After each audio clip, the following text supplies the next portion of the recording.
Grandmother's story left to die on old farm, what she finds changes everything. The gravel road was the kind that remembered every tire, every boot, and every goodbye. When the sedan's red taillights shrank to pinpricks and slipped behind the sycamores, Henry Whittaker kept staring as if he could will them back. The dust hung in the air between him and the emptiness, a slow-sinking curtain. Beside him, Clara tightened her cardigan and kept one hand on the handle of the old brown suitcase that had once carried baby clothes, later report cards, and most recently prescriptions. Now it just carried a pair of worn sweaters and a half-empty tin of tea. "Thomas will call," Clara said, though her voice landed soft and uncertain. He said he would. Henry nodded because nodding cost less than hope. He felt the letter in his shirt pocket like a bruise. "Dad and Mom. We can't keep you in the city. The farm's empty. It's best you stay there for a while, best." The word had a way of turning itself inside out. Best for whom? The gates of Sycamore Ridge Farm leaned inward as if the wind had been trying to close a mouth too tired to argue. The farmhouse beyond was a pale shape against the late March sky, paint scabbed off the clapboards, porch screens sagging like tired eyelids. Weeds had claimed everything except the narrow path where the car had just turned around. "Do we stand here until the stars come out?" Clara asked, trying to sound light and almost succeeding. "No," Henry said, "we stand here until we can move." They breathed. Somewhere to the right, a mourning dove tested a low, gentle note. Somewhere farther off, an old windmill let out a stubborn creak. The air smelled of damp wood and the penny scent of rust. Henry tried to square his shoulders, but his back answered with a hiss of pain, the kind that started the year he sold his mechanic's shop and never fully left. "Keys," Clara said, patting her purse. "Do we still have keys?" "We have old ones." Henry fished from his pocket a ring with 3 survivors, thin and overpolished by years of worry. He pressed the cold metal into her palm. "Go on then, do the honors." They walked. The porch boards flexed under Henry's weight and hummed under Clara's. His father had built this porch one summer, a hammer in one hand, a cigarette in the other, a sermon on thrift simmering between his teeth. "Don't buy what you can mend. Don't mend what you can outlast." Henry had learned to build, to fix, and to outlast. He had not learned how to be left. At the door, the first key refused to be remembered. The second turned grudgingly as if asked to perform after a long retirement. The third fit like a sigh. When the lock yielded, a cool smell slid out, old paper, old dust, the ghost of last winter's rain. Clara stepped inside, and her breath made a small cloud in the light from the doorway. The front room was a museum curated by neglect. A sofa hunched beneath a yellowed sheet. A wooden clock had frozen at 2:17. The second hand stopped between one tick and the next. On the mantel stood a jar of marbles, each one catching light that wasn't there. Family photos, some face down, some cracked, were scattered across a table. A picture of the youngest, Daniel, at 8, his ears still too big for his head, peered from beneath a scrap of newspaper. Another of Emily with a science fair ribbon tilted at an angle that made her look forever on the verge of laughing. Thomas, always the tallest, standing between them, a hand on each shoulder, already halfway out the door in his eyes. Clara lifted a frame that had fallen face first. Their wedding day stared back in soft black and white. Henry in a borrowed suit that fit him like a promise. Clara in her mother's dress, the lace mended by invisible hands. "We said we'd build something simple and good," she whispered, thumb following the crack that ran like a lightning bolt through the glass. "We did, didn't we?" "We did," Henry said. "We just didn't plan for the parts after the roof goes gray." They set their suitcases in the front room. Henry went to the kitchen, found the old pump at the sink, and tried the handle. It groaned but answered with water that came rusty, then cleared into a steady ribbon. Small victories were still victories. He filled a kettle, then remembered there was no gas, just the wood stove with a belly empty as a drum. He opened the stove door, found a stack of kindling still wrapped with twine, and allowed himself the luxury of being surprised. Someone had been planning a future here once. Maybe his father, maybe a younger version of himself. Maybe intention waits longer than people do. Clara drifted down the hall, opening doors that looked back with the blankness of rooms that used to belong to louder times. The room that had been Emily's still had a faded poster of constellations. The tape had yellowed into the paper and would not let go. Daniel's shelf held a line of toy trucks, each with a layer of dust that made them look frostbeaten. In the back room, his father's office, Henry hesitated, then did not go in. Some doors need an invitation from the heart, and his had called a recess. They returned to the front room when the sun began to lower, laying gold across the floorboards in long, patient stripes. Henry gathered a couple of blankets from a cedar chest, lifted them to his face, and drew in the clean, steady smell of old wood. "We'll sleep here tonight," he said. "Tomorrow we'll see how the roof treats the rain." Clara nodded and sat, hands folded, eyes roaming the corners where spiders had practiced architecture.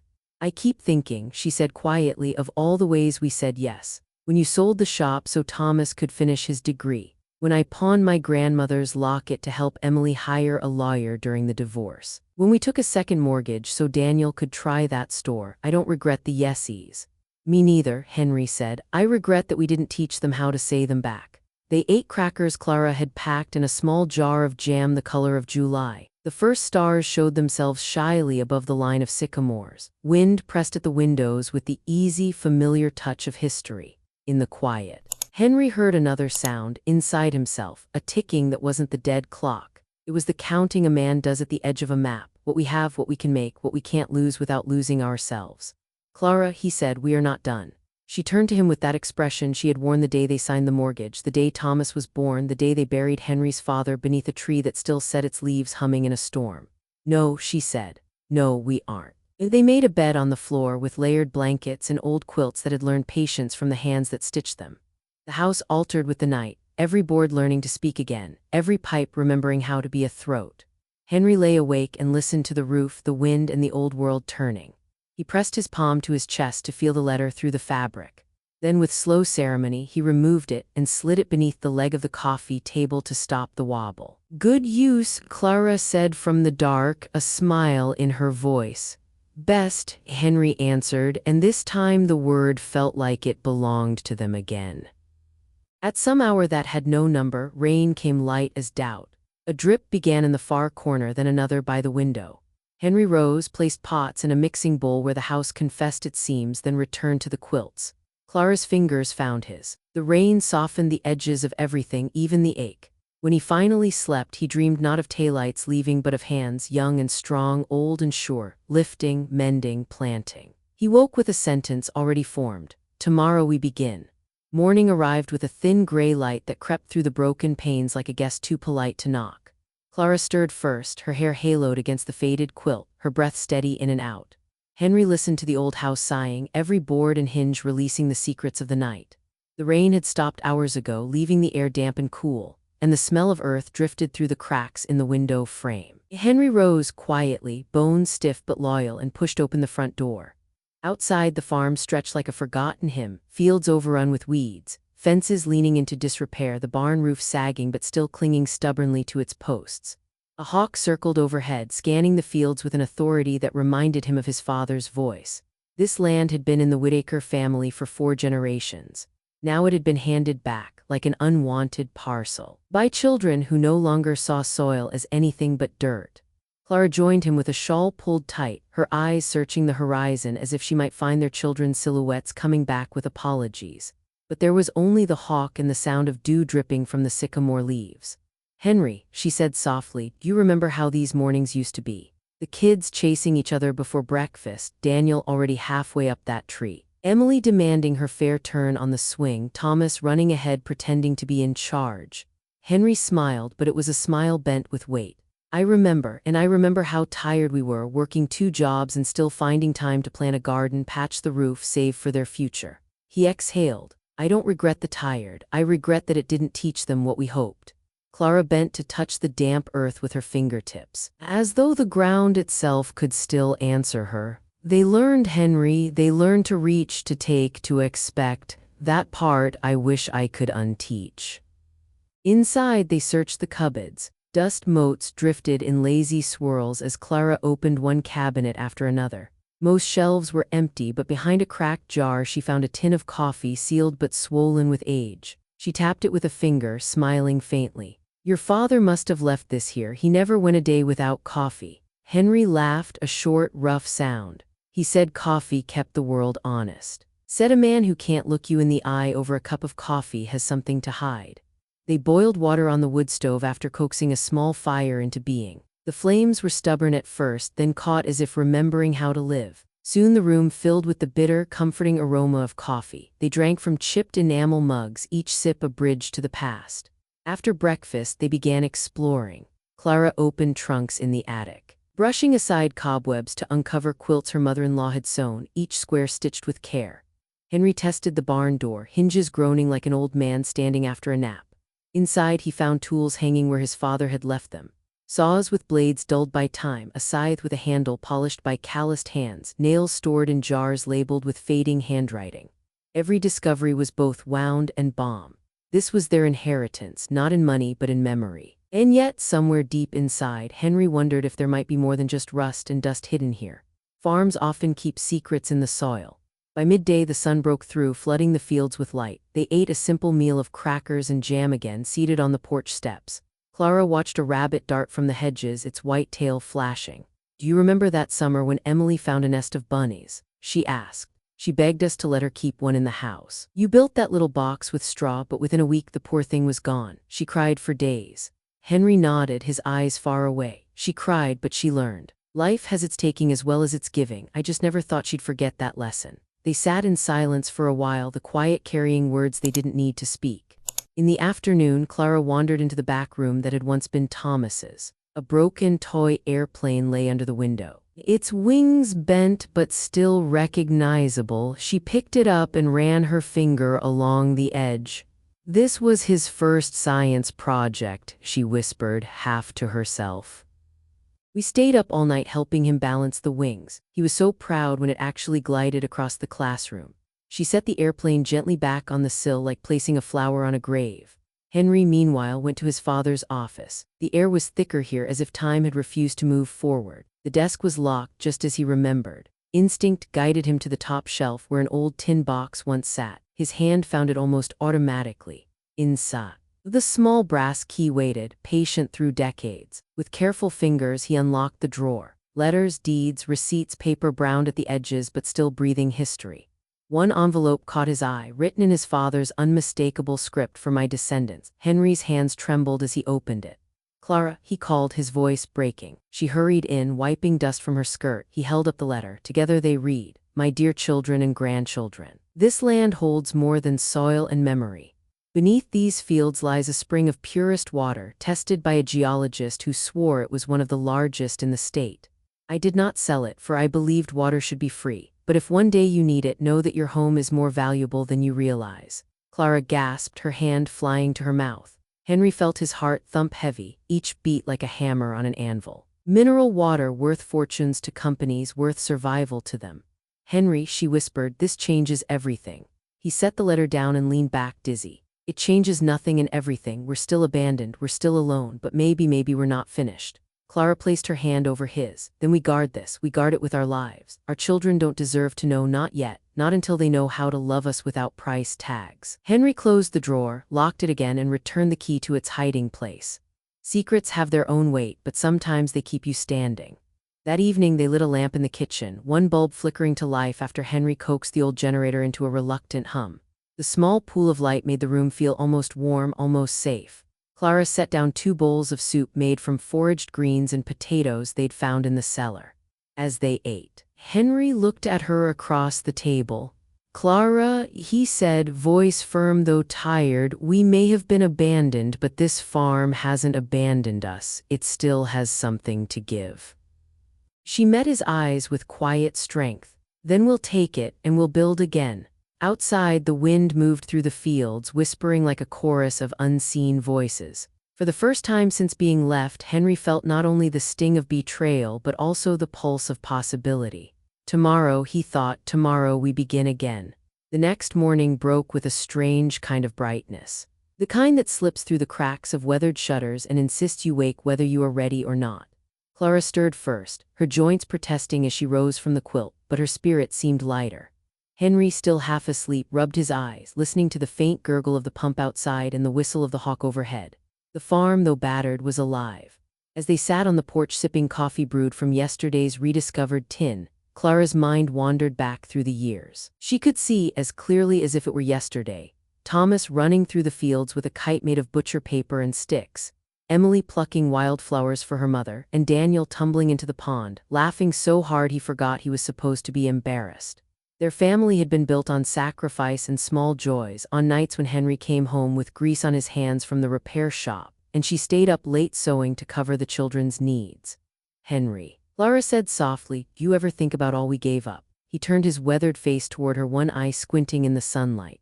"Every day, Clara, but not with regret. When Thomas needed tuition, I sold the shop. When Emily needed a lawyer, you sold your locket. When Daniel wanted to start his business, we sold the house. We always said yes, maybe too often." Her eyes clouded. "And when the time came for them to say yes to us, they said no." The silence that followed was not empty. It was full of all the unsaid things, of the quiet weight of betrayal. The air seemed to thicken with memory. Henry finally spoke. "We can't undo what we gave, and I wouldn't even if I could. But I wonder sometimes, did we teach them love, or did we only teach them to take?" Clara set her cup down carefully, as if the porcelain were carrying the heaviness of her thoughts. "Maybe we mistook sacrifice for teaching. We showed them generosity, but perhaps we never showed them the responsibility that comes with it." She rose, brushing dust from her skirt. "Let's look at the barn," she suggested, needing movement to chase away the ache. The barn greeted them like a tired friend, roof sagging, doors wide open, the scent of old hay and rust greeting their nostrils. Henry pushed the heavy door further aside and stepped into the dimness. The rafters groaned, but they held. Dust motes floated like tiny lanterns in the beams of sunlight that pierced through holes in the roof. Inside, relics of a working life lingered. A rusted plow leaned against the wall. Ropes frayed with age dangled from nails. A faded saddle rested on a beam, its leather cracked but still carrying the imprint of years of use. Clara's eyes softened at the sight of it. "Remember when Daniel begged for a pony? He was 10. We couldn't afford one, but your father let him ride old Jasper every weekend." Henry chuckled, the sound low and warm. "And Jasper was more stubborn than the boy. I swear that horse taught Daniel patience more than we ever could." They explored further, Henry testing the old tools, Clara finding mason jars still full of nails and bolts. She touched a shelf where her father-in-law once kept jars of honey, now long gone. Every object seemed to whisper, "We were useful once, we still can be." By midday, Henry sat on an overturned bucket, wiping sweat from his brow. Clara joined him. The two of them framed by the smell of hay and the echo of the past. "You know," Henry said slowly, "I sometimes wonder if love is like this barn, strong at its start, built to last, but without care, without mending, it weakens. Maybe our children thought love didn't need tending." Clara's eyes filled, but she refused to let tears fall. "Or maybe they thought we were the barn, that we would always stand no matter how little they repaired us. They thought we could carry the weight forever." Her words struck Henry deeply. He looked around at the broken beams, the cracked boards, the nails sticking out like accusations. He saw himself and Clara mirrored in every line, weathered, bent, but still standing. That afternoon, a light rain began again, tapping against the roof in uneven rhythm. They returned to the farmhouse, carrying with them small items, a hammer, a handful of nails, an oil lantern. The work of rebuilding had to begin somewhere. Clara busied herself in the kitchen, wiping shelves and setting aside what could be salvaged. She found an old box of recipes, handwritten cards stained by flour and sugar, corners curled from years of use. She opened one at random and smiled. "Apple pie your mother's way. Do you remember the smell, Henry?" He grinned, tired but content. "I remember stealing the crust scraps when she wasn't looking." The memories were bittersweet, but they warmed the room in a way no fire could. That night, as the rain thickened, Henry and Clara lay awake listening to its steady drumming. Their conversation slipped into a tender honesty that only comes when two people have shared decades of life. "Henry," Clara whispered, "do you ever wonder if we failed them somehow? Maybe we didn't prepare them for the hard parts of love."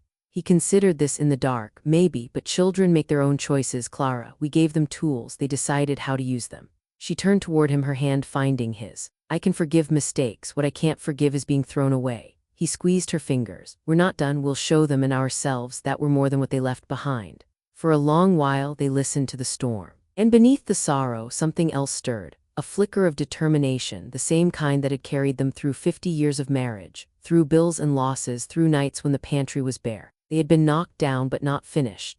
Before sleep claimed him, Henry murmured, "Tomorrow we fix the fence." Clara smiled in the dark, her heart steadier than it had been in weeks. "Tomorrow we begin again."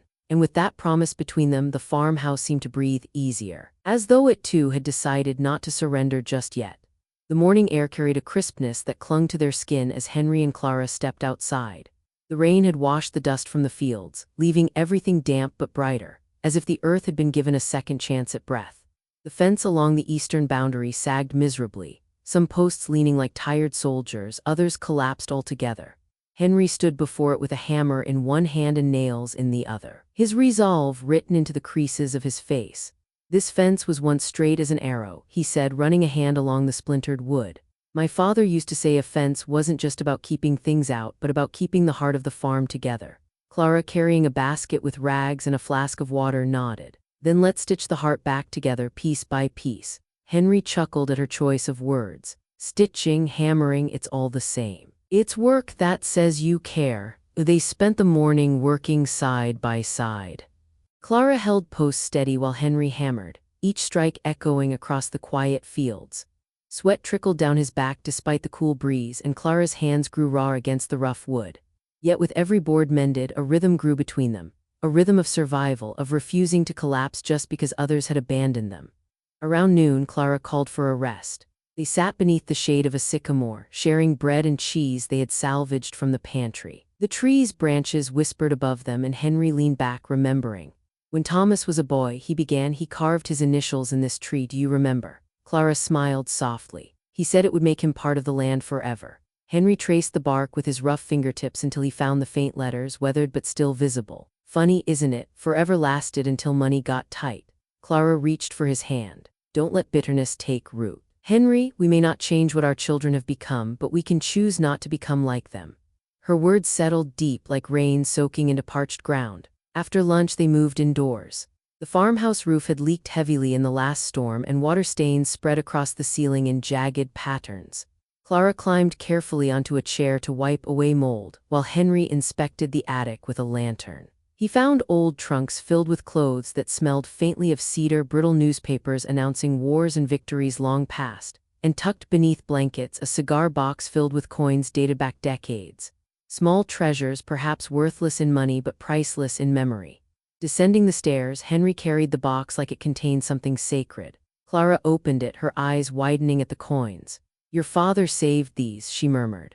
"Maybe not for value, but for history." Henry nodded. "Maybe he wanted us to remember where we came from. Every coin has hands behind it, hands that worked, sacrificed, carried us here." They decided to keep the coins on the mantle, not as wealth, but as a reminder that even the smallest things endure. Later in the day, Clara went to the garden plot. Once a thriving bed of vegetables, it was now strangled by weeds. Kneeling, she began pulling them, her fingers digging into the soil. She uncovered old rows still faintly visible, as if the land remembered what it was meant to do. She planted a few potatoes she had found sprouting in the pantry, pressing them into the soil with tender care. Henry joined her, bringing along a small tin of seeds he'd found in a drawer: beans, squash, even corn. Some might still be viable. "Let's see if they want to live again," he said, crouching beside her. As they worked, Clara spoke softly. "Do you know what gives me hope, Henry? Seeds don't ask who abandoned them. They just grow if they're given light, water, and care. Maybe we're like that too." Henry pressed the soil over a row of beans. "And maybe this farm is too." By evening they returned to the porch, exhausted but filled with a quiet satisfaction. The fence stood straighter, the garden had been planted, and the house was a little cleaner. They sat with mugs of coffee, watching the sun set behind the distant hills. "Do you feel it?" Clara asked, gazing at the sky painted in oranges and purples. "Feel what?" "That we're not beaten yet." Henry smiled, though his eyes glistened. "I feel it. For the first time since they left us, I feel like we're living, not just waiting to die." The silence between them was tender, not heavy. Crickets began their chorus, and fireflies lit the fields like sparks from some great unseen forge. But as night crept in, so did Henry's thoughts. He could not stop hearing Clara's earlier words. "We may not change what our children have become, but we can choose not to become like them." He wondered if their children had always been this way, or if life had hardened them. Did they abandon love, or did they never learn it fully? Clara, sensing his brooding, leaned against him. "Don't lose yourself in questions that have no answers. Instead, think of what we still have. We have this land, we have each other. That's more than many." Henry kissed her temple gently. "You're right. Tomorrow we'll start on the roof." That night, as they prepared for bed, thunder rumbled far away. The storm might or might not reach them, but Henry and Clara no longer felt powerless. They had begun the slow work of reclaiming what was theirs, not just the farm, but their dignity, their will to live fully despite abandonment. As rain tapped lightly against the shutters, Clara whispered, "Henry, no matter what our children did, I'm glad I still have you." He pulled her close under the quilt, his hand resting over hers. "And you'll have me until the last nail is driven, the last seed planted, the last sunrise rises." That's a promise. Outside, the farm settled into sleep, the freshly planted garden soaking up rain, the repaired fence holding its line, and the house creaking softly as if it too knew that its story wasn't finished. The following morning arrived sharp and clear, the kind of day that made even neglected land appear momentarily forgiving. The farmhouse smelled faintly of damp wood, but Clara had already lit the stove and was stirring oatmeal in an old iron pot. Henry came down the stairs, his knees aching but his spirit steadier than it had been in months. He sniffed the air and smiled. "Smells like you found a way to turn dust into breakfast," he teased. Clara laughed softly. "It may not taste like much, but it'll keep us working until noon." After they ate, Henry gathered tools for the task ahead. The roof had been leaking in 3 places, and with another storm likely, they could not wait. He carried a hammer, nails, and a bundle of warped shingles he'd salvaged from the barn. Clara insisted on climbing up with him despite his protests. "Henry Whittaker," she said firmly, hands on her hips, "if you think I'm going to let you stumble around on that roof alone, you're forgetting the last 50 years. We do things together or not at all." He grumbled, but his heart swelled. Side by side they climbed the creaking ladder, the wood groaning beneath their weight. Once on the roof, Henry knelt carefully, testing each board beneath him. Clara handed him nails one by one, her hands steady despite the height. The sun rose higher, burning away the morning chill.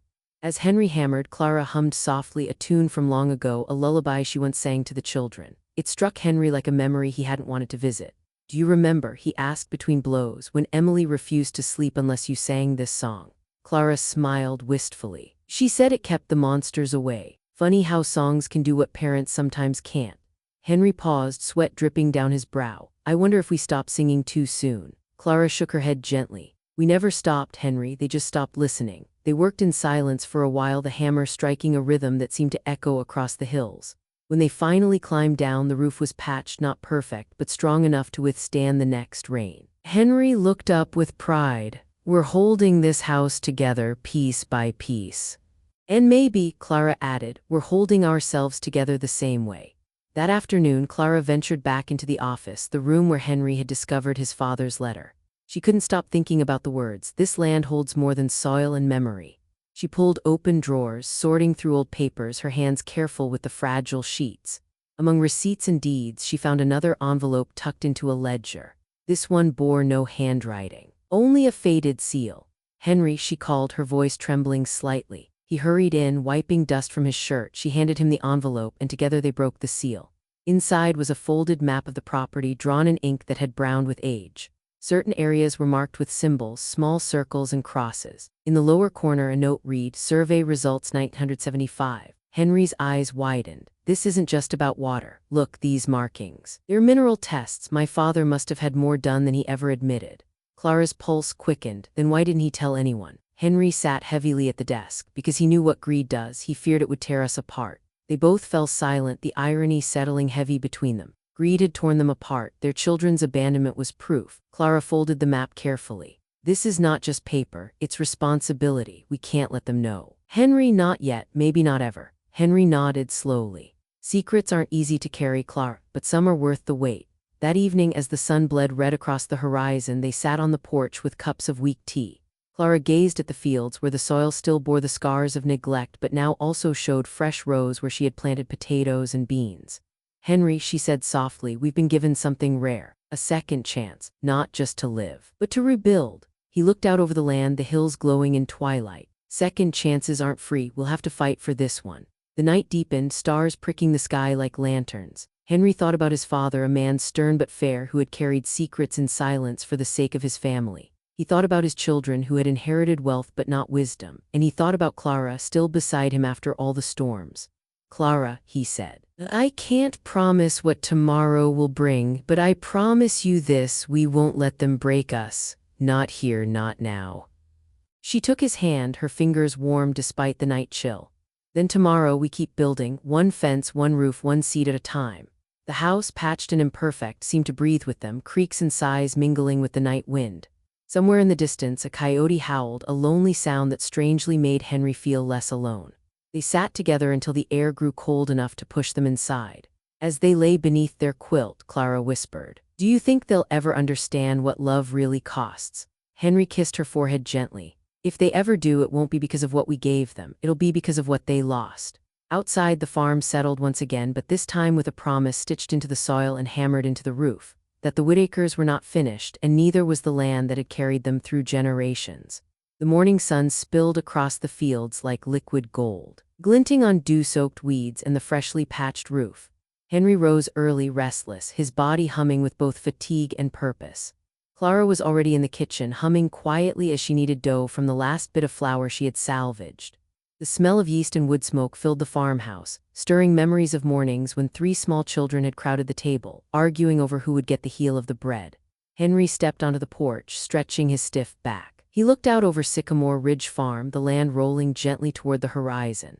Despite its neglect, he could feel its heartbeat beneath the surface, something steady, something waiting. He thought of the letter and the map locked away in the office drawer. Water, minerals, wealth hidden beneath their feet. It was both salvation and danger. When Clara joined him with 2 steaming mugs, she caught the distant look in his eyes. "You're thinking about it again, aren't you?" Henry nodded. "I can't help it, Clara. That spring, those survey notes. It means this farm is worth far more than anyone would guess. If word gets out," her expression hardened, "that's exactly why it mustn't. Our children already showed what greed makes of them. If they knew, they'd be back in a heartbeat, not for us, but for what lies under this soil." Henry sighed, sipping his coffee. "I just don't know how long we can keep such a secret. Secrets have a way of leaking. Like roofs in the rain." Clara touched his hand gently. "Then we make sure this roof holds." After breakfast, they decided to continue cleaning the farmhouse. Clara tackled the pantry, determined to scrub away years of mold and dust. Henry set himself to repairing the broken shutters, their hinges rusted but not beyond saving. Each small task was a claim, a way of saying, "This is still ours." By midday, Clara uncovered a dusty box shoved to the back of the pantry shelf. She pulled it out carefully and opened it to reveal canning jars, sealed and surprisingly intact. The labels, though faded, read peaches 1989, tomatoes 1992, applesauce 1995. "Henry," she called with delight, "your mother's canning, still here after all these years." He came, eyes widening as he lifted a jar to the light. The peaches, though discolored, floated intact in syrup. She always said food was love preserved. Imagine 30 years and still holding on.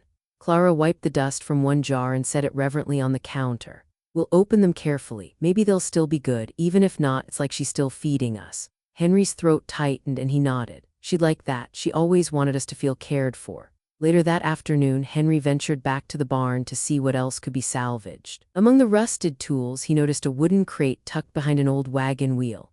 Pulling it out, he found it filled with glass bottles, each carefully stoppered. On one label, faint but legible, was written, "Spring Water 975. His heart pounded. He pulled the cork from one and sniffed. The water smelled clean, mineral-rich, carrying the faint metallic tang of stone. He took a cautious sip, cool, pure, alive. "Clara," he shouted, carrying one of the bottles toward the house. "Taste this." She frowned but took a sip, her eyes widened. "Henry, it's cleaner than anything I've had in years. Your father must have bottled it himself." He nodded, overwhelmed. He knew this land carried something precious, and he kept it quiet. Clara set the bottle down firmly. "Then we must do the same. Not a word to anyone, not neighbors, not friends, not even family." Henry looked at her, conflicted. "But what if this is the second chance we've been waiting for? What if this water could give us the life we always dreamed of?" Clara's voice softened. "Maybe it can, but we can't rush. Sometimes waiting is wiser than winning." The weight of her words settled on Henry like the evening fog. He tucked the bottles safely back into the barn, covering them with tarps. Some treasures, he realized, were safest when hidden. That evening, as they sat on the porch eating slices of Clara's fresh bread, the world felt quieter. Fireflies blinked in the fields. The repaired shutters held firm against the breeze. And for the first time in weeks, Henry felt something close to peace. But peace never lasted long. Just as the stars began to scatter across the sky, the faint sound of a car engine rumbled down the dirt road. Headlights cut through the dark, bouncing with each dip and rise. Henry stiffened, setting his bread aside. "Do you think," Clara began, but Henry raised a hand. They watched as a dusty pickup rolled to a stop at the gate. A man stepped out, tall and lean, wearing worn denim and a wide-brimmed hat. He raised a hand in greeting. "Evening," he called across the quiet. "Name's Frank Miller. I live on the farm just west of here. Saw some lights on and figured someone finally came back." Henry hesitated, then rose and walked toward the gate. Clara followed, her steps cautious. Frank's smile was genuine, the kind that deepened into crow's feet. "I remember your daddy, George Whitaker, fine man, helped me mend a plow once when I first started out. Glad to see the place isn't empty anymore." Henry nodded slowly. "I'm Henry. This is my wife. Clara, we had to come back." Frank glanced at the sagging fence, the patched roof, the weeds clawing at the fields. "Well, it'll take some work, but this land's good, always has been. If you need anything, tools, seed, just company, you give me a holler. My wife makes pies that could mend a broken heart." Clara smiled faintly. "That's kind of you, Mr. Miller. We may take you up on that." Frank tipped his hat. "No trouble at all. And if you ever need to know who's been sniffing around these parts, I keep my ears open. Folks have been curious about this land for years." Henry's stomach tightened at the implication, but he masked it with a polite nod. "We'll keep that in mind." When Frank left, Clara turned to Henry. "Do you think he knows?" Henry shook his head. "No, but we must be careful. Curiosity has long legs." They stood together under the starlight, the farm around them whispering with crickets and night wind. Clara took Henry's hand. "Henry," she said quietly, "whatever comes next, we face it together. Secrets, storms, even our children's betrayal, we face it hand in hand." He squeezed her hand back, firm and steady. "Together, always." And with that vow, they returned to the farmhouse, the night deepening, the hidden bottles of spring water resting in silence, and the weight of both hope and fear pressing gently on their shoulders. The next morning dawned soft and cool, a veil of mist still clinging to the fields. Clara stood at the window, watching sunlight creep slowly over the hills. The farm, even in its weariness, had a way of looking eternal. Henry joined her, rubbing his stiff shoulders, and followed her gaze outward. "Frank Miller seems decent," Clara said thoughtfully, remembering their neighbor's visit the night before. "But kindness can be complicated. Sometimes it asks for nothing, and sometimes it asks for more than you can give." Henry nodded. "True enough. Still, it feels good to know someone remembers my father with respect. That counts for something in this world." They dressed for another long day of work. Clara carried laundry outside, stringing a makeshift clothesline between two sycamores while Henry sharpened tools in the barn. Every strike of the file against dull metal echoed like a declaration, "We are not finished yet." By mid-morning, Frank Miller returned, this time carrying a basket. He waved as he walked up the drive. "My wife sent me over with some peach pie, said you folks might like something sweet." Clara's eyes softened at the gesture. "That's mighty kind of her," she said, taking the basket. The smell of cinnamon and peaches filled the air, making the farmhouse kitchen seem suddenly alive again. Henry invited Frank to sit on the porch, and soon the three of them shared slices of pie with coffee. The conversation drifted easily, about weather, about crops, about how the town had changed in the last 20 years. Frank spoke warmly of his own children, though he mentioned they had moved to the city and visited less often than he'd like.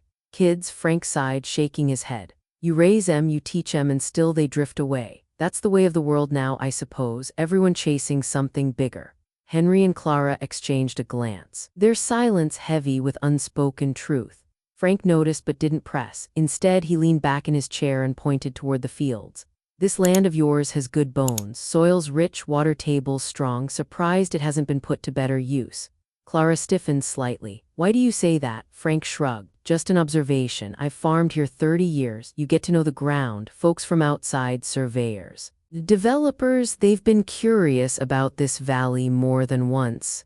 Henry's jaw tightened, though he tried to keep his tone casual. "Curious how?" "Oh, talk about drilling, bottling water, even planting big eucalyptus plots. Your father never allowed any of it, said some things were better left alone." Henry nodded, forcing calm. "That sounds like him." Frank rose soon after, tipping his hat politely. "Well, if you need help patching that barn roof, just holler. I'll bring over my ladder, and don't be strangers, we're neighbors after all." When he left, Clara turned sharply to Henry. "You see, people have noticed, even after all these years, the land still whispers its secrets." Henry exhaled slowly. "Then we guard those whispers, Clara. We say nothing, not until we know what's right." The rest of the day they worked with renewed urgency. Henry began repairing the barn's outer walls, hammer echoing into the hills, while Clara scrubbed the kitchen until her hands were raw. Yet beneath every chore lay the undercurrent of unease. Frank's words had confirmed what they already feared. The land's hidden wealth was not invisible.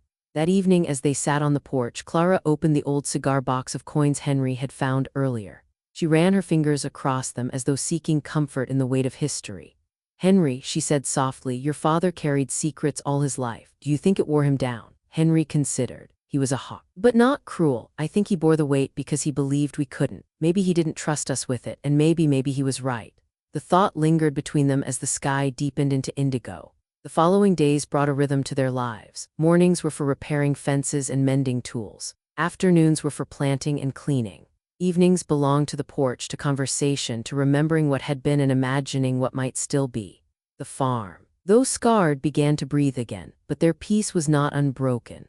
One afternoon, as Henry stacked wood near the barn, he spotted a figure approaching from the dirt road. It wasn't Frank. This man wore a crisp suit, far too polished for rural Kentucky, and carried a briefcase. His car, a sleek black sedan, waited by the gate. "Mr. Whitaker," the man called, adjusting his tie. Henry straightened, wiping sweat from his brow. "Who's asking?" The stranger smiled thinly. "Name's Richard Cole. I represent a real estate investment group. We've been evaluating properties in this area, and yours caught our attention. I thought I might discuss an opportunity with you." Clara, hearing voices, appeared on the porch, her eyes narrowing. "What kind of opportunity?" she asked. Cole opened his briefcase and pulled out glossy papers. "A purchase offer. We're prepared to pay fair market value for your land. Considering its condition, I think you'll find the price generous." Henry's voice was calm but edged with steel. "And how exactly did you know our land was available?" Cole's smile tightened. "Word travels, Mr. Whitaker. A farm like this, empty for years, naturally raises questions. My clients believe it has potential." Clara stepped forward, her voice firm. "Our land is not for sale." Cole hesitated, then slid the papers back into his briefcase. "I see. Well, should you reconsider, here's my card. My clients are very interested, and they're willing to move quickly." He left as swiftly as he had come, his car kicking up dust as it disappeared down the road. Henry turned to Clara, his jaw set. "It begins," she nodded grimly. "Yes, and if outsiders know, it's only a matter of time before our children do too." That night they lay awake longer than usual, the farm quiet but their minds restless. Clara whispered into the dark, "Henry, promise me something. Anything. If they come back, not neighbors, not strangers, but our own blood, promise me we won't let their greed undo us again."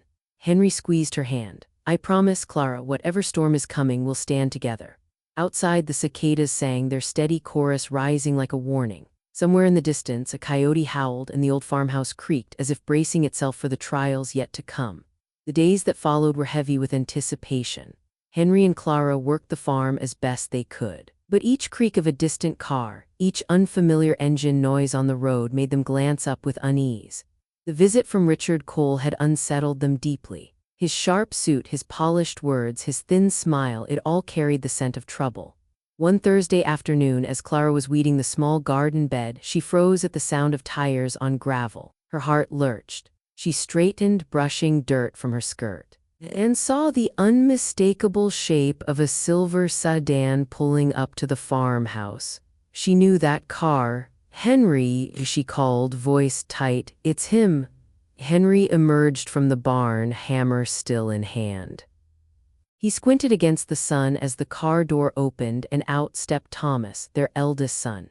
He looked older than Henry remembered, though perhaps it was only the tailored suit and the city polish that made the years show sharper.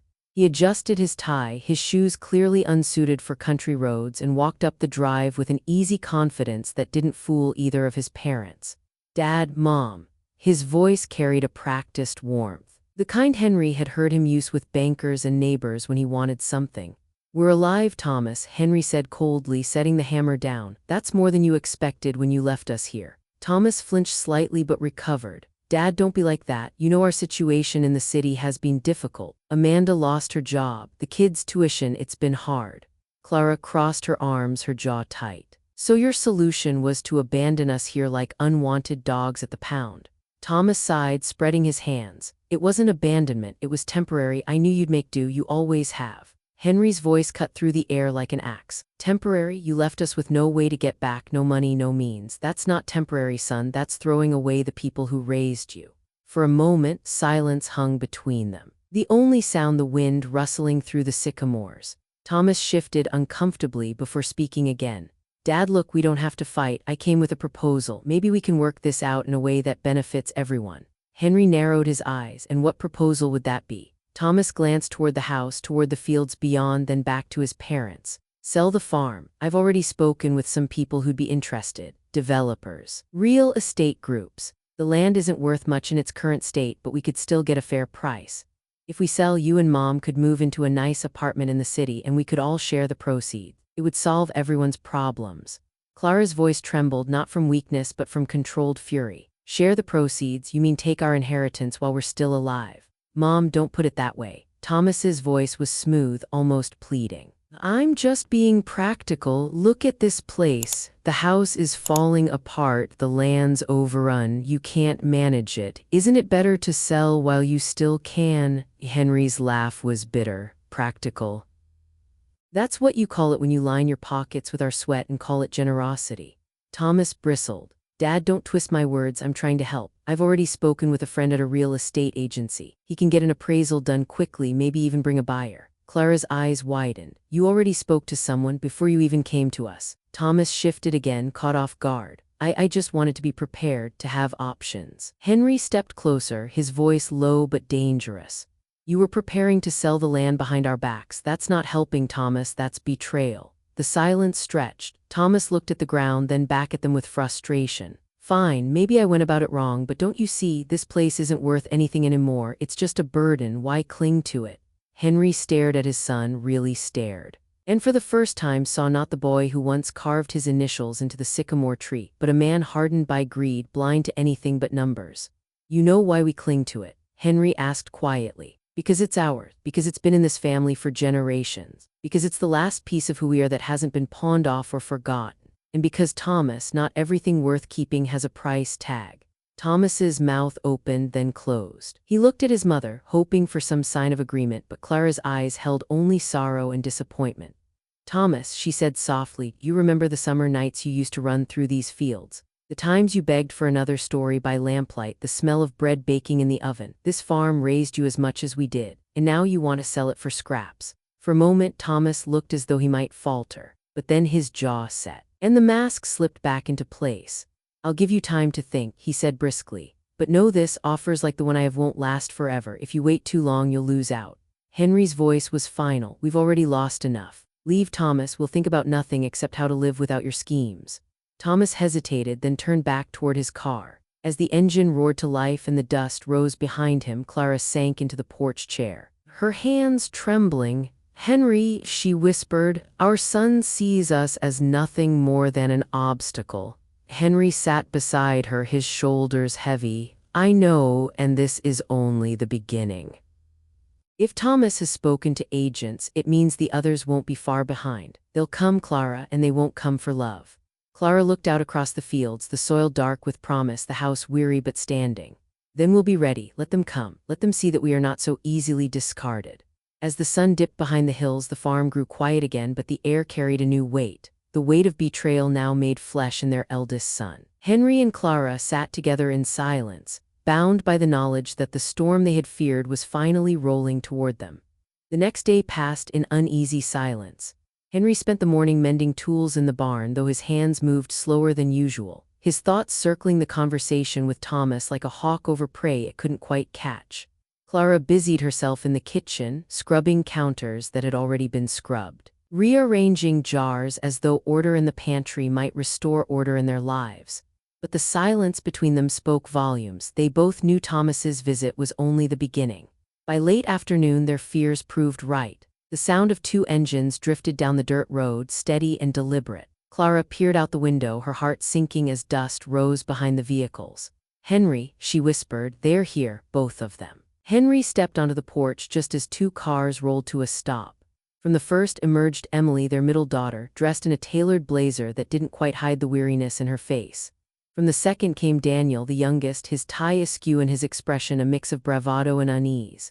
Mom, Dad. Emily's voice was measured, clipped. She walked up the porch steps with an air of forced calm. "We need to talk." Henry crossed his arms, his stance unyielding. "So Thomas sent for reinforcements." Daniel raised his hands defensively.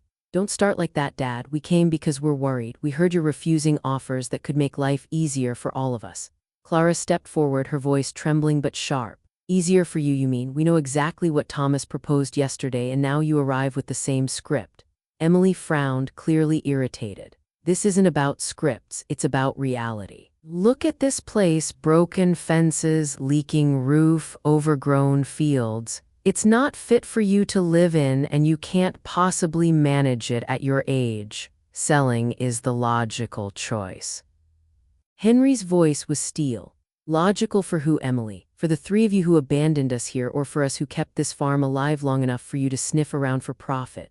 Daniel shifted, his bravado faltering under his father's gaze. "Dad, it's not like that. We're all struggling. I've got debts, Emily's got bills, and Thomas has already made it clear what he wants," Henry interrupted. "And now you come to sing the same tune. Don't pretend it's about our well-being."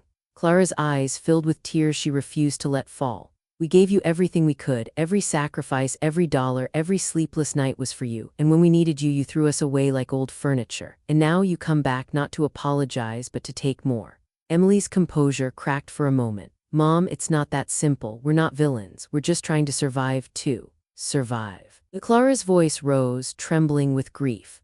"We survived because we learned to give, to endure, to build. You survived by abandoning those who gave you life. Which of us do you think carries the heavier burden?" For a moment no one spoke. The evening air pressed down on them, heavy with tension. Then Emily drew a breath and tried again.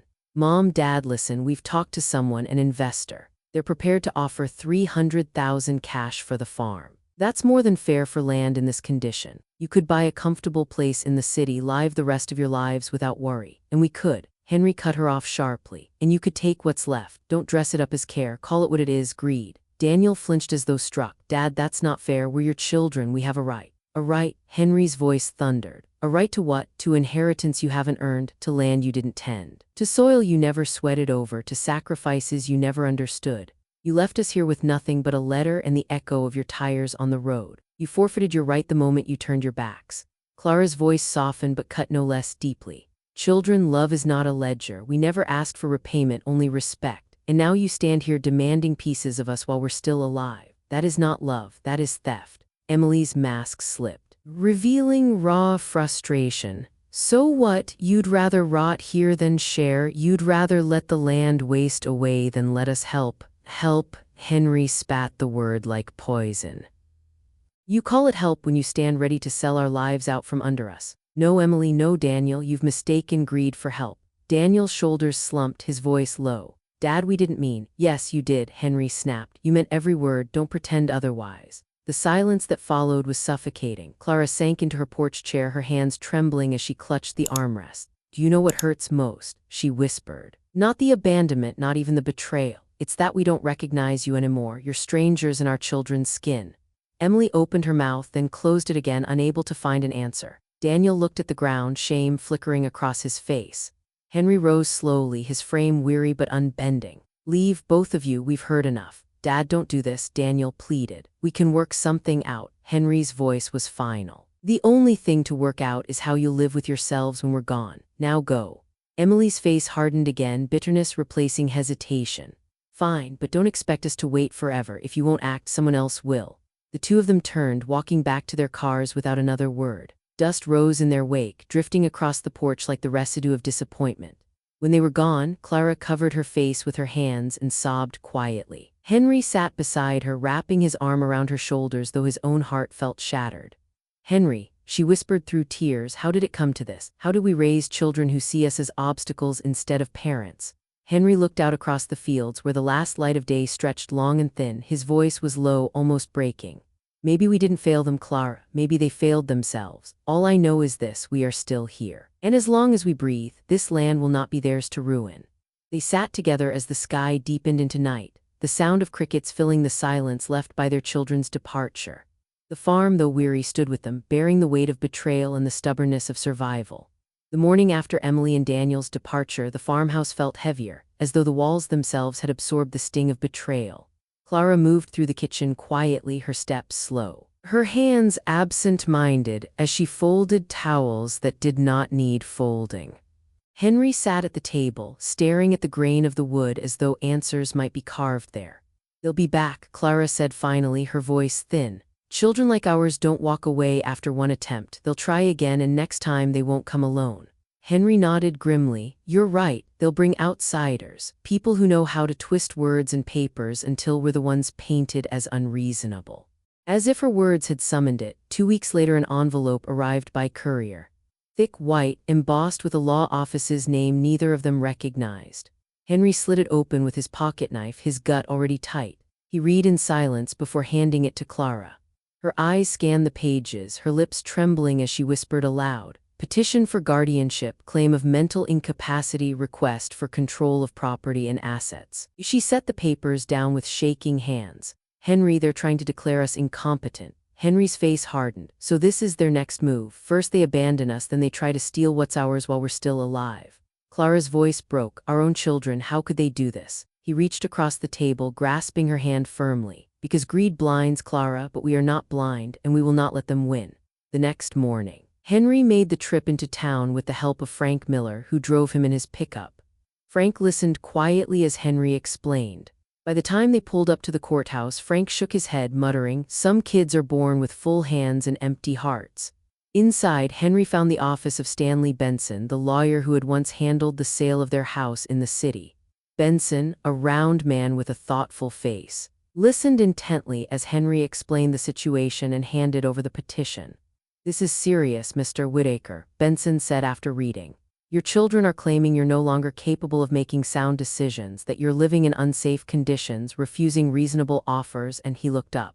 "They've even included statements that you're irrational, obsessed with old documents, and unwilling to listen to reason." Henry's jaw clenched. "Irrational, obsessed. Clara and I have managed just fine, and those old documents prove this land is worth more than any of them imagine." Benson nodded. "I can see that, but in court, perception matters as much as truth. We'll need evidence that you're both fully competent. Medical records, proof of your living conditions, witnesses to your lucidity. Do you have anyone who can testify on your behalf?" Henry thought for a moment. "Frank Miller. He's seen us working the farm. He knows we're taking care of ourselves." "Good," Benson said, making notes. "I'll also arrange for an independent evaluation, something that shows beyond doubt that you're of sound mind. And those documents about the mineral water, bring them to me. If they're legitimate, they'll strengthen your case."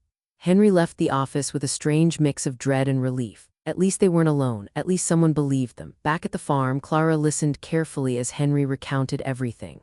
Her face was pale, but her voice steadied as she said, "Then we fight. Whatever it takes, we fight."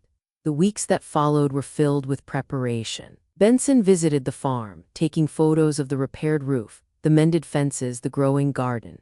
He spoke with Clara at length, asking her about recipes, family history, the details of their finances, subtle tests of her memory and clarity. She passed each one with quiet determination. One evening after Benson left, Clara sank into her rocking chair and whispered, "It's humiliating, Henry, to prove to strangers that we're not senile, not useless. After all we've built." Henry knelt beside her, his voice fierce. "It's not humiliation, Clara, it's survival, and we'll show them that we're stronger than they think." Finally, the day of the hearing arrived. The courthouse loomed tall and cold, its stone walls unyielding. Henry and Clara walked in hand, dressed in their best clothes, simple but clean. On the opposite bench sat Thomas, Emily, and Daniel, their faces arranged in masks of concern. Behind them sat their lawyer, a young man with slicked hair and too bright confidence. Judge Richard Hawley, a stern man in his 50s, entered the chamber and called the session to order. The children's lawyer rose first, presenting his case. "Your Honor, my clients are deeply concerned for the welfare of their parents. The Whitakers are elderly, isolated, living in unsafe conditions on a dilapidated farm. They have refused generous offers to sell the property, clinging instead to outdated documents and irrational beliefs about its value. My clients fear their parents are no longer capable of managing their affairs." Clara gripped Henry's hand so tightly his knuckles whitened. Henry squeezed back, his jaw set. Then Benson stood, calm and deliberate. "Your Honor, my clients are indeed elderly, but age is not incapacity. The Whitakers have repaired their home, tended their land, and maintained their independence despite abandonment by their children. The so-called outdated documents are in fact recent geological reports confirming that their property contains one of the largest mineral water springs in the region, worth millions, not the paltry sums being offered. The judge raised his eyebrows. Do you have proof of this? Benson handed over the reports, which the judge reviewed with care. Murmurs rippled through the courtroom as the reality sank in. The children's lawyer tried again. Your Honor, regardless of documents, the fact remains that the Whitakers are living in isolation. Isolation caused by their own children, Benson interrupted sharply. Children who abandoned them here who now return only when money is at stake. Judge Hawley turned his gaze to Henry and Clara. Mr. Whitaker, Mrs. Whitaker, I'd like to hear from you directly. Why do you wish to remain on the farm? Henry stood slowly, his voice steady. Because this is our home. Because we built our lives here. Because we gave everything we had to our children, and when they left us, this land was all we had left. We are not incompetent, we are not irrational, we are simply old, and old does not mean useless. Clara rose beside him, her eyes glistening.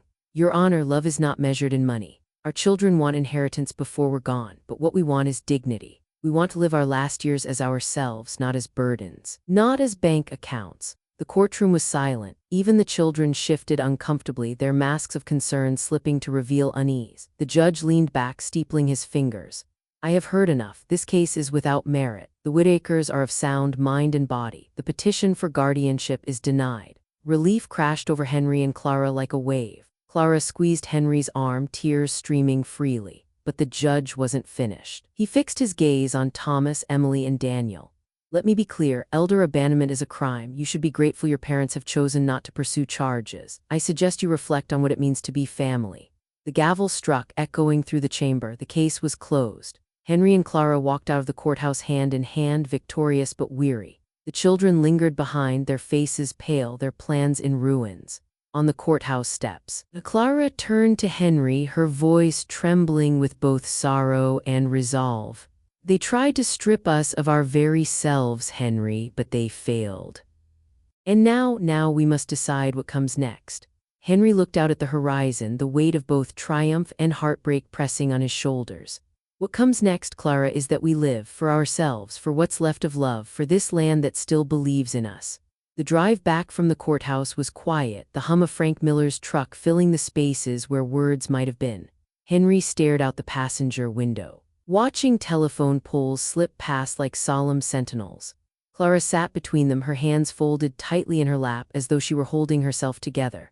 When they arrived at the farm, dusk had begun to settle, the fields bathed in a faint orange glow. Frank parked and turned to them. You two did good in there, he said softly. Not everyone your age would have had the courage to stand their ground. Henry gave him a nod. We didn't have a choice. Courage isn't something you pick. Sometimes it's the only thing left. Frank's eyes softened. Well, you know where to find me if you need anything. With that, he tipped his hat and drove off, leaving Henry and Clara standing in the stillness of their land. They walked slowly to the porch. Clara sank into her chair with a sigh, her body trembling from the strain of the day. Henry sat beside her, the creak of his chair sounding heavier than usual. We won, Henry, Clara whispered. But why does it still feel like we lost? He reached for her hand, calloused fingers entwining with hers. Because victory doesn't mend a broken heart. The law may have sided with us, but our children, they showed us who they've become. Clara closed her eyes, and I don't know if I can ever look at them the same way again. They sat in silence as the first stars appeared. The farm felt both like a fortress and a prison, sheltering them from harm but isolating them from the world. Henry thought of his father, of the secrets he had buried, of the spring and the documents locked away in the drawer. He wondered whether his father had predicted this exact outcome, that wealth hidden in the soil would one day test the soul of the family. The following days carried a strange rhythm. On the surface, life resumed, mornings in the garden, afternoons repairing the barn, evenings watching the sky change colors. But underneath lay a raw wound, a constant ache. Clara tried to hide her tears, but Henry often found her staring at the photographs scattered in the parlor, wedding pictures, childhood birthdays, school graduations, all moments frozen in time before betrayal replaced memory. One evening she asked quietly, Henry, do you think we failed them? He shook his head. No, Clara, we gave them everything. But giving is not the same as teaching. Maybe they never learned how to carry love once it wasn't handed to them. Her voice cracked. I still love them, Henry, even after all this. I do too, he admitted. But love doesn't mean trust, and right now they've broken that. It was the following week when the storm broke again, this time not with lawyers but with presence. Henry was chopping wood behind the barn when Clara's voice called out sharply.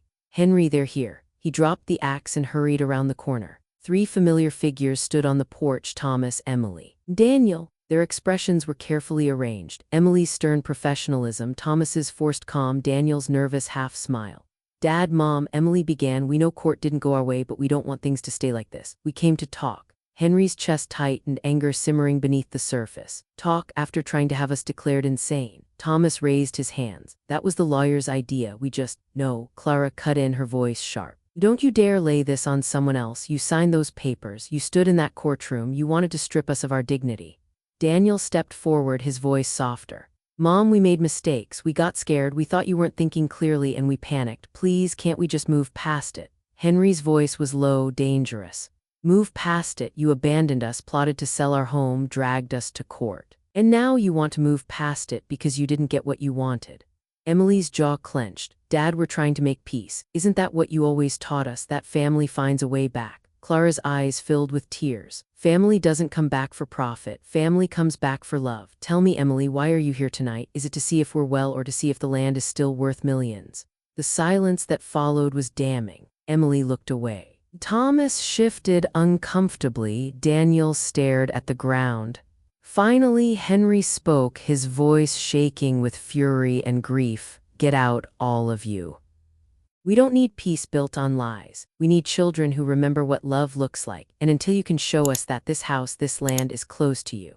Thomas's voice rose in protest. "Dad, be reasonable." Henry's eyes burned. "Reasonable? Reasonable is what we were when we gave up everything for you. Reasonable is what we were when we trusted you. And look where it left us." "No, Thomas, reasonable is done. Now it's survival."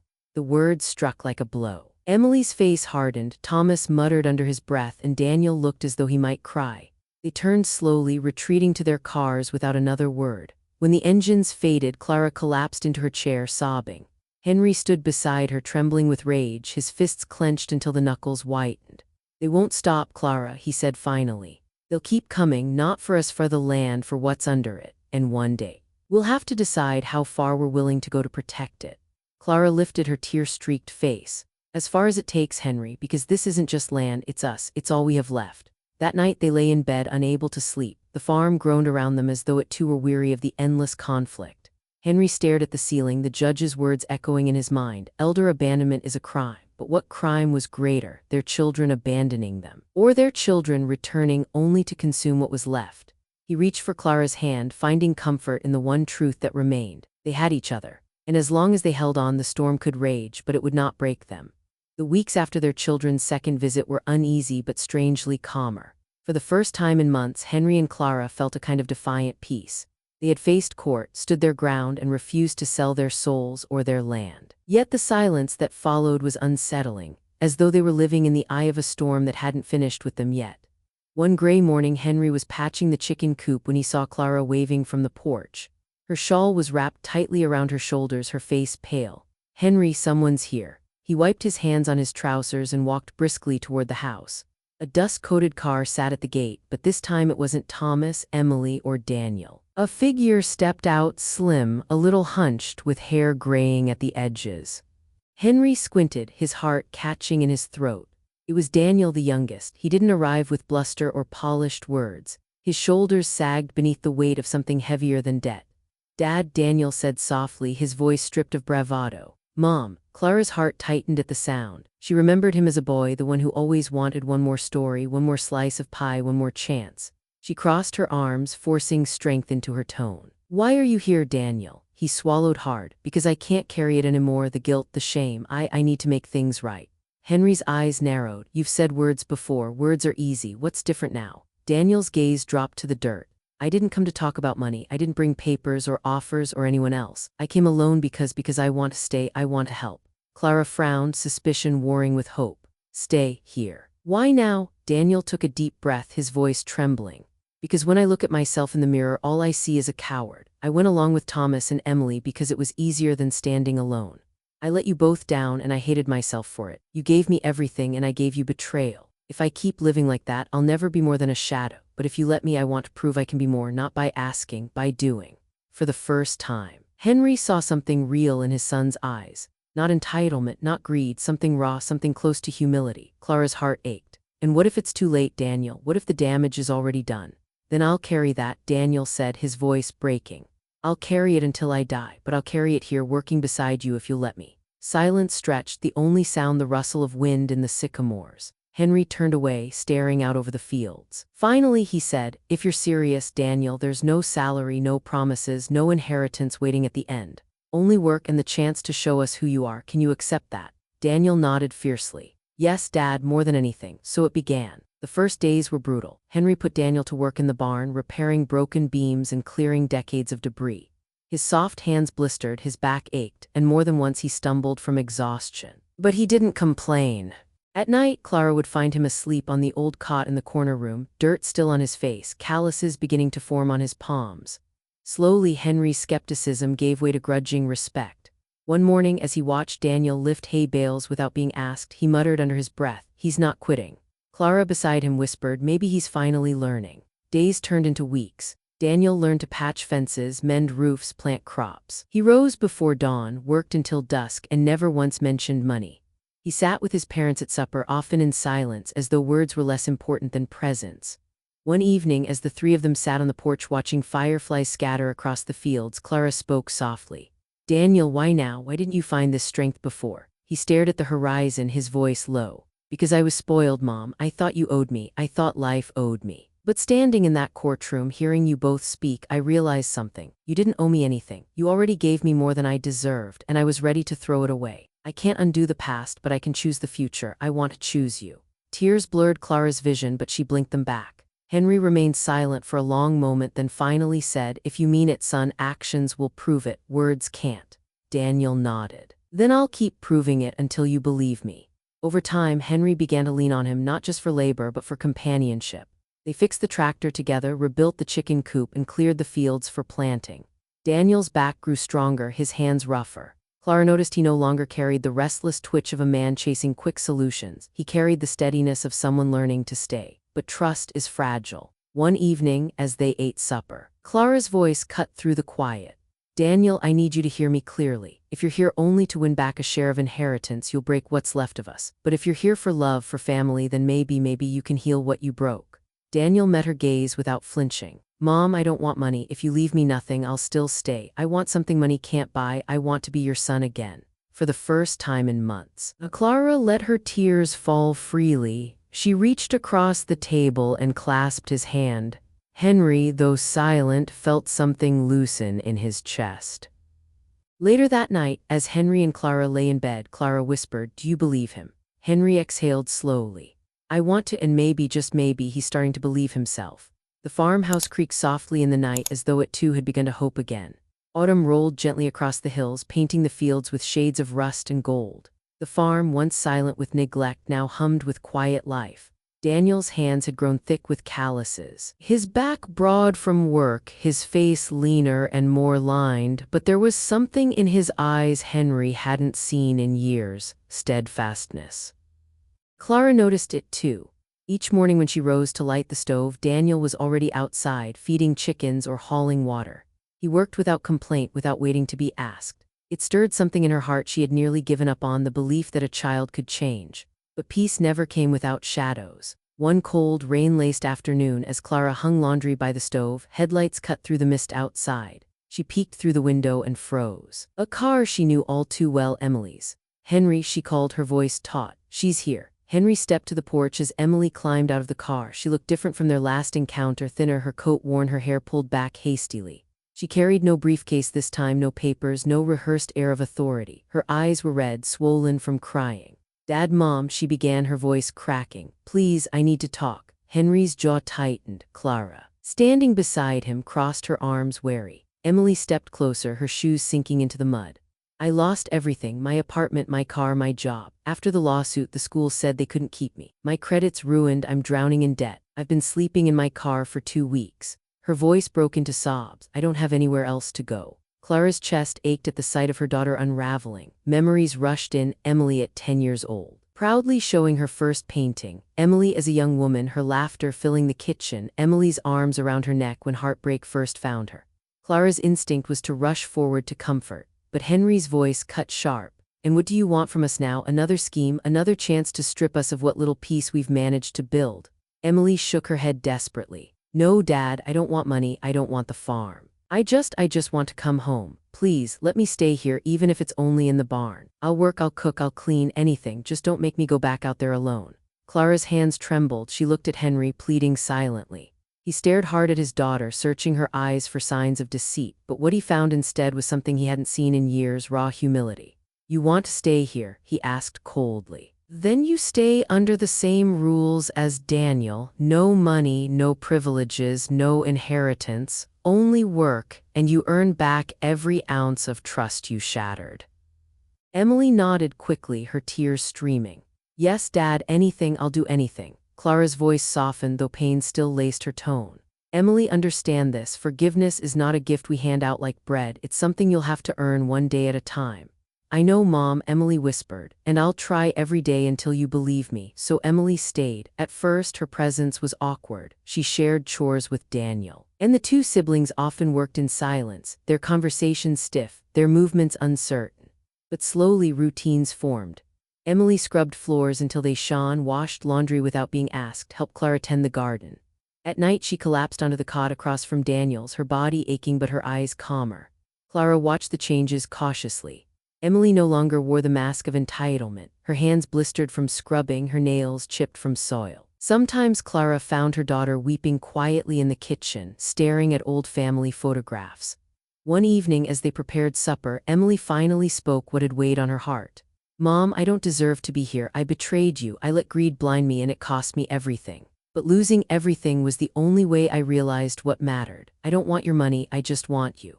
Clara's eyes filled with tears, her hand trembling as she reached to touch her daughter's cheek.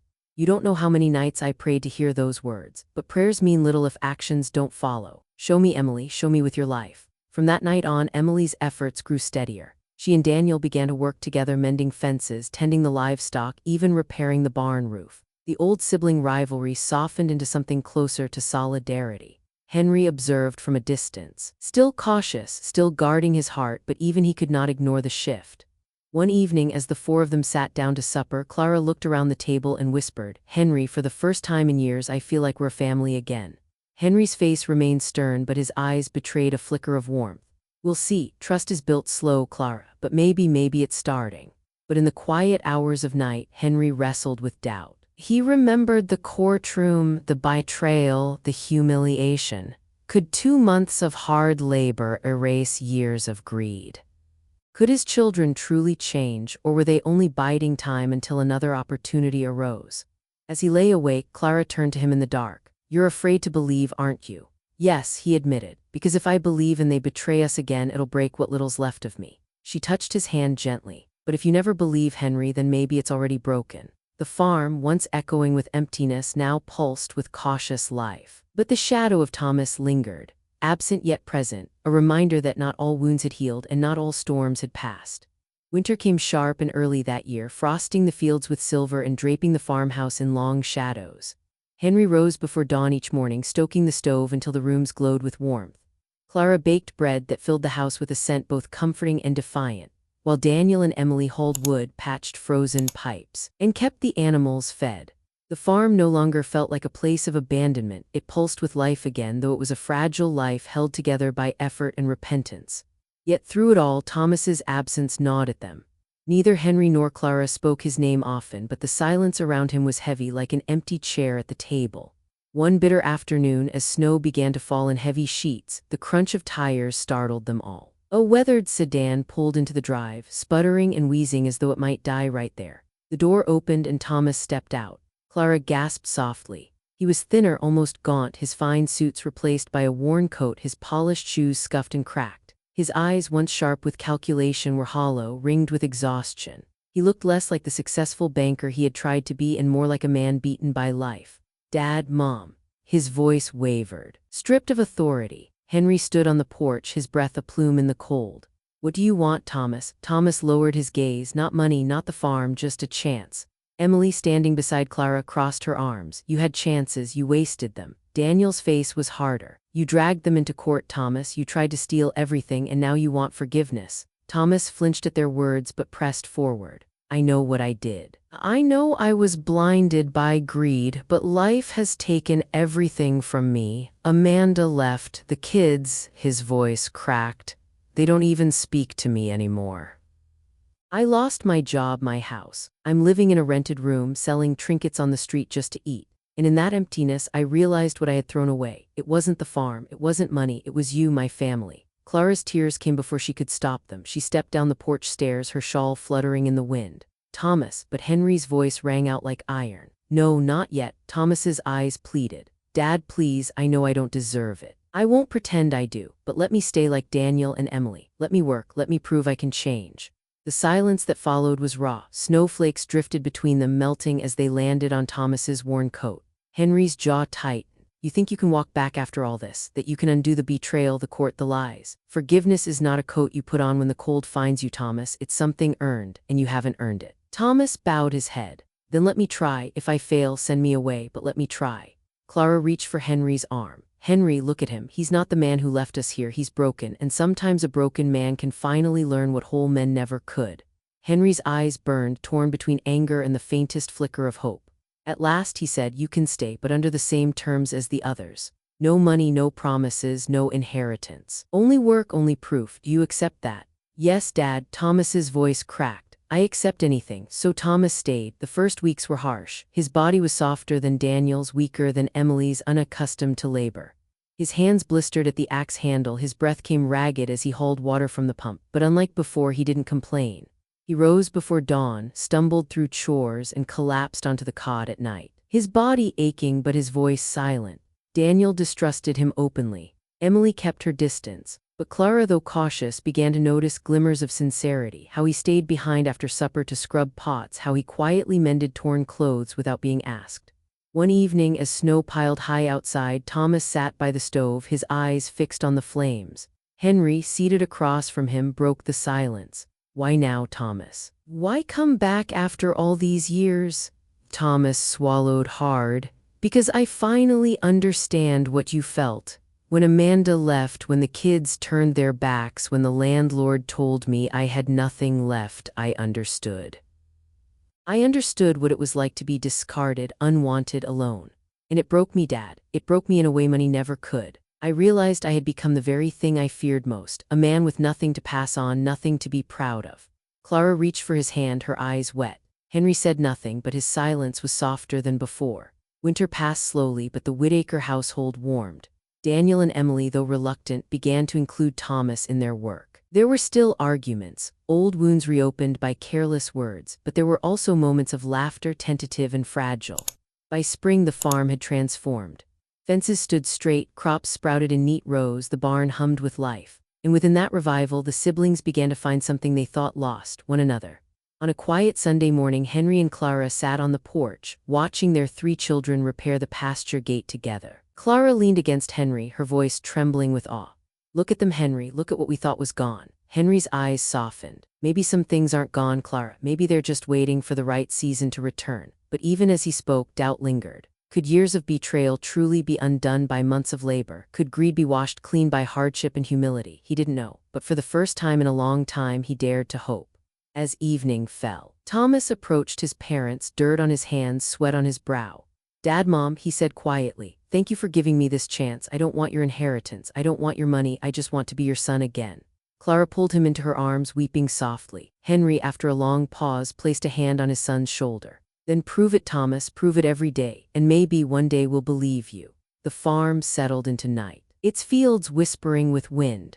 For the first time in years, all 3 children were under its roof, not as heirs, not as claimants, but as broken souls trying to rebuild what they had nearly destroyed. And in that fragile togetherness, the Whittakers discovered a truth their father had once written in a hidden letter. Sometimes the greatest wealth lies not in springs or soil, but in the chance to begin again. Spring bled into summer. And Sycamore Ridge Farm blossomed like it hadn't in decades. The land no longer looked abandoned, it thrived. Rows of vegetables sprouted in the tilled earth, fruit trees bore their first cautious blossoms, and the animals grazed in pastures fenced strong and straight. For Henry and Clara, every repaired wall and every patch of green symbolized more than survival. It was a testament that even after betrayal, a family could rise from ruin. Their children remained at the farm, though the path of reconciliation was not smooth. Daniel worked tirelessly, his shoulders stronger, his steps steady. Emily, though once hesitant, found joy in caring for the garden, often humming softly as she weeded rows of beans. And Thomas, once the most hardened of them all, now moved with a humility Henry never thought he'd see. He labored silently, his pride stripped away, his gratitude unspoken but visible in the sweat on his brow. Still, old wounds bled at times. Some nights arguments flared, Daniel accusing Thomas of selfishness, Emily bristling at Henry's mistrust, Thomas snapping under the weight of suspicion. But unlike before, they no longer walked away. They stayed, they worked, and slowly they began to stitch back the fabric of what they had torn. It was Clara who first saw the change most clearly. One afternoon, she stood at the kitchen window and watched as her 3 children worked side by side mending a section of fence. They laughed at some shared joke, their voices carrying across the field like music. Her chest ached with both sorrow and joy. She whispered, "Henry, come look." He joined her, peering through the glass. For a long time he said nothing, then his voice softened. "It's been a long time since I heard them laugh together." Clara touched his arm. "Maybe the land is healing us as much as we're healing it." By late summer, the farm had drawn attention not from buyers or opportunists, but from neighbors. Word spread about the Whittakers, about how an abandoned farm had come alive again, about how Henry and Clara had welcomed others into their home. Soon people began to visit, elderly neighbors whose families had forgotten them, widows who had no one to share a meal with, men who had grown old and tired of lonely houses.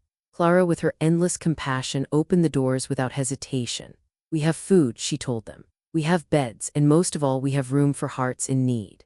Henry, at first reluctant, found himself moved as he watched the farmhouse fill with life.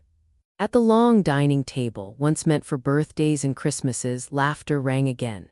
Gray heads bent in prayer, voices joined in song, stories of old days flowed like rivers.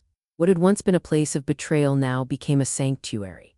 It was Thomas who one evening spoke the truth none of them had dared to say aloud. He sat at the table after supper, staring at the faces of the elderly gathered there. His voice cracked as he whispered, "Mom, Dad, this is what I should have wanted all along. Not money, not land, this, a family bigger than myself." Clara reached for his hand, her eyes brimming with tears. Henry said nothing, but deep inside something softened. The years that followed turned Sycamore Ridge into more than a farm, it became a refuge. Henry and Clara, now well into their 70s, oversaw it like shepherds. Daniel handled the livestock, Emily managed the gardens and the kitchen, and Thomas worked with Henry to expand the spring, carefully and sustainably, so that clean water flowed freely for everyone. Soon the farm was known beyond the county.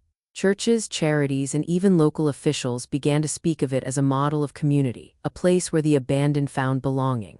People called it the farm of second chances.